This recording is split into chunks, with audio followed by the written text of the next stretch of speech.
मेरी जयपुर यात्रा।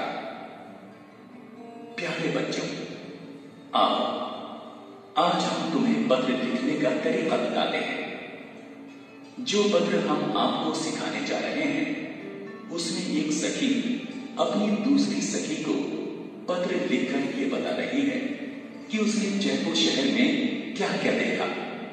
तो आओ हम भी इसे पढ़ें। B15 साकेत नगर, जयपुर, राजस्थान, 15 अप्रैल 2010। प्रिय शिल्पा, सस्नेह नमस्ते। मैं इस समय जयपुर में हूँ। छुट्टियां होते ही मम्मी पापा ने जयपुर घूमने का कार्यक्रम बना लिया। मैं तुमसे मिल भी ना सकी। अब तक मैं लगभग पूरा जयपुर घूम चुकी हूँ। तुम्हें यहाँ के बारे में जानने की जिज्ञासा होगी तो सुनो। जयपुर संसार के सुंदर नगरों में से एक है। इसे राजा जय सिंह ने बसाया था। उसी के नाम पर इस नगर का नाम जयपुर पड़ा। ये राजस्थान की राजधानी है। इस नगर में तीनों ओर ऊंची पहाड़ियां हैं। नगर के चारों ओर ऊंची दीवार है। इस दीवार में 18 बड़े बड़े दरवाजे हैं। इन्हीं दरवाजों से लोग नगर में आते जाते हैं। यहाँ की सड़कें बहुत चौड़ी हैं। जयपुर की बाहरी दीवार और सभी इमारतें गुलाबी रंग के पेंट से पुती हैं। इसलिए इस शहर को गुलाबी नगर कहा जाता है। कल हम लोग यहाँ का राजमहल देखने गए थे। ये बहुत विशाल है और इसकी सुंदरता का वर्णन तो मैं कर ही नहीं पाऊंगी। महल के एक हिस्से में संग्रहालय है। इसमें कई पीढ़ियों के राजाओं के वस्त्र, आभूषण, औजार आदि रखे हैं। प्राचीन मूल्यवान पुस्तकों की हस्तलिखित प्रतियां भी यहाँ रखी हैं। यहाँ का हवा महल तो सारे संसार में प्रसिद्ध है। कल हम आमेर का किला देखने जाएंगे। ये राजा जयसिंह की पुरानी राजधानी थी जो एक पहाड़ी पर बसा हुआ है। हमने यहाँ का जंतर मंतर भी देखा जो दिल्ली के जंतर मंतर से बड़ा है। यहाँ के बाजारों की शोभा तो न्यारी है। सभी तरह के सामान यहाँ उपलब्ध है। चुनरी छपाई के शोक रंग के वस्त्र यहाँ की विशेषता है। जौहरी बाजार सोना चांदी के जेवर और रंग बिरंगे पत्थरों के जड़ाऊ आभूषणों से भरा पड़ा है। मैंने अपने और तुम्हारे लिए कुछ चूड़ियां खरीदी हैं। यदि तुम हमारे साथ होती तो बड़ा मजा आता। मैं जल्दी वापस आऊंगी। चाचा जी व चाची जी को मेरा प्रणाम कहना। अपने भैया को भी मेरा नमस्ते कहना। तुम्हारी सहेली स्नेहा। अभी हमने आपका पाठ मेरी जयपुर यात्रा को वीडियो के माध्यम से देखा।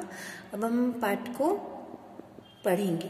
पाठ को पढ़ने से पहले हम पाठ के कठिन शब्दों का अर्थ समझ लेते हैं। पहला है हमारा जिज्ञासा। जिज्ञासा मतलब जानने की इच्छा। आपको किसी चीज के बारे में नहीं पता होता और आपको उस चीज को जानने की इच्छा होती कि हमें भी इस चीज के बारे में जानना है। मतलब जिज्ञासा मतलब जानने की इच्छा। पीढ़ियां, पीढ़ियां मतलब वंश। हस्तलिखित, हस्तलिखित मतलब हाथ से लिखी हुई। न्यारी मतलब अनोखी। शोक रंग मतलब चटकीले रंग। संग्रहालय, संग्रहालय जहां पर पुरानी वस्तुएं रखी जाती है उसे कहते हैं संग्रहालय, जिसे इंग्लिश में कहते हैं म्यूजियम। जड़ाऊ, जड़ाऊ मतलब नग लगे हुए गहने या कीमती पत्थर लगे हुए गहने।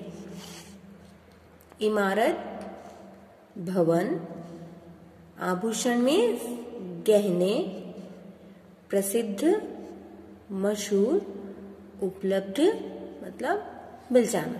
अब हम पाठ को पढ़ते हैं।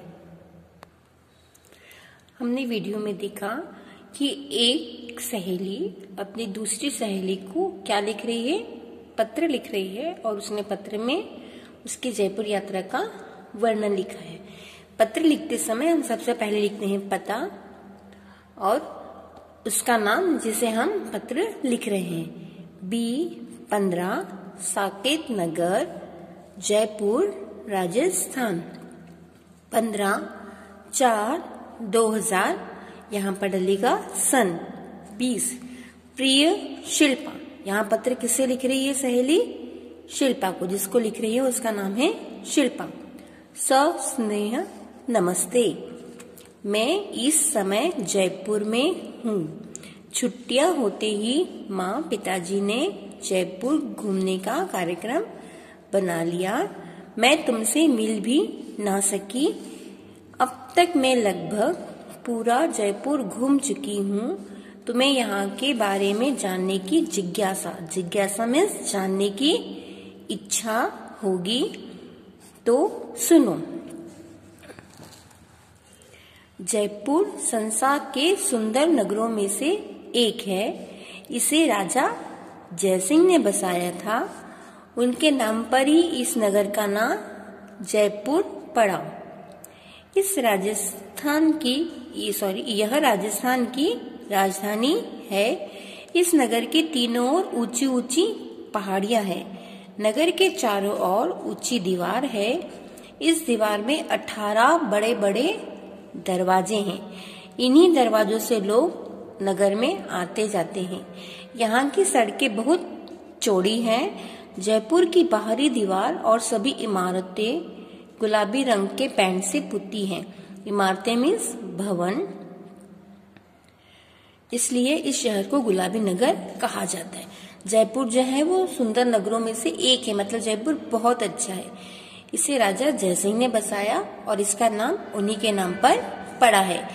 यह राजस्थान की राजधानी है। इस नगर के तीनों ओर ऊंची ऊंची क्या है? पहाड़ियां, और नगर के चारों ओर ऊंची ऊंची दीवार है। इस दीवार में 18 बड़े बड़े दरवाजे हैं और लोग उन्हीं दरवाजों में से अंदर आते और जाते हैं। यहाँ की सड़कें भी बहुत चौड़ी है।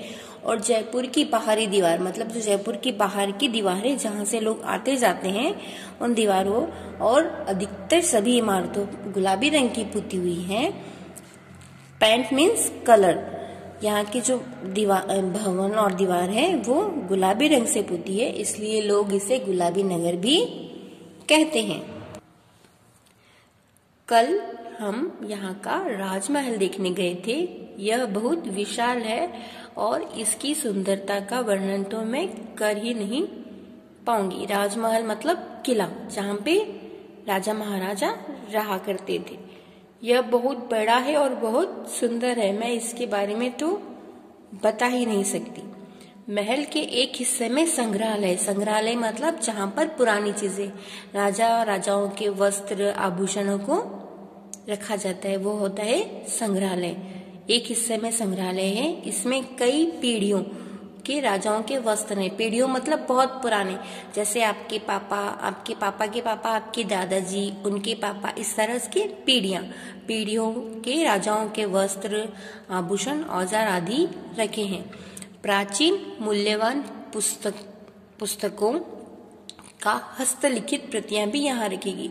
बहुत पुरानी किताबों की हस्तलिखित मतलब हाथ से लिखी हुई कॉपियां भी यहाँ पर रखी हुई हैं। यहाँ का हवा महल तो सारे संसार में प्रसिद्ध है। हवा महल मतलब उसका नाम जिसमें बहुत हवा आती है, उसका वहाँ बहुत सारी खिड़कियां हैं तो वहाँ बहुत हवा आती है, तो उसे कहते हैं हवा महल। तो सारे संसार में प्रसिद्ध है। प्रसिद्ध मतलब मशहूर है। कल हम आमेर का किला देखने जाएंगे। ये राजा जयसिंह की पुरानी राजधानी थी जो एक पहाड़ी पर बसा हुआ है। हमने यहाँ का जंतर मंतर भी देखा जो दिल्ली के जंतर मंतर से बहुत बड़ा है। यहाँ के बाजारों की शोभा तो न्यारी है। सभी तरह तरह के सामान यहाँ उपलब्ध है। उपलब्ध मतलब मिल जाना, यहाँ पर सभी प्रकार का सामान मिल जाता है। चुंदरी छपाई के शोक रंग के वस्त्र यहाँ की विशेषता है। चुंदरी छपाई शोक रंग मतलब चटकीले, लाल, हरे, पीले, नीले, ये सब होते हैं चटकीले। शोक रंग के वस्त्र यहाँ की विशेषता है। जौहरी बाजार सोने चांदी के जेवर और रंग बिरंगे पत्थरों के जड़ाऊ आभूषणों से भरा पड़ा है। जड़ाऊ मतलब कीमती पत्थर या नग लगे हुए आभूषण, गहने। मैंने अपने और तुम्हारे लिए कुछ चूड़ियां खरीद ली है। वो कहती है कि मैंने तुम्हारे लिए और अपने लिए कुछ चूड़ियां खरीद ली है। यदि तुम हमारे साथ होती तो बड़ा मजा आता। मैं जल्दी वापस आऊंगी। चाचा जी व चाची जी को मेरा प्रणाम कहना, अपने भैया को भी मेरा नमस्ते कहना। तुम्हारी सहेली स्नेहा। जब हम पत्र खत्म हो जाता है तो नीचे हम लिखते हैं कि तुम्हारी सहेली स्नेहा। हम जिसे भी पत्र लिख रहे हैं उनका लिखते हैं। अगर हम पापा को लिख रहे हैं तो क्या लिखेंगे? आपकी बेटी। यहाँ पर सहेली ने लिखा है इसलिए लिखा तुम्हारी सहेली और अपना नाम। हम पाठ का अभ्यास आपके अगले वीडियो में करेंगे। आप पाठ के शब्दार्थ को सुंदर अक्षरों में अपनी कॉपी में लिखें।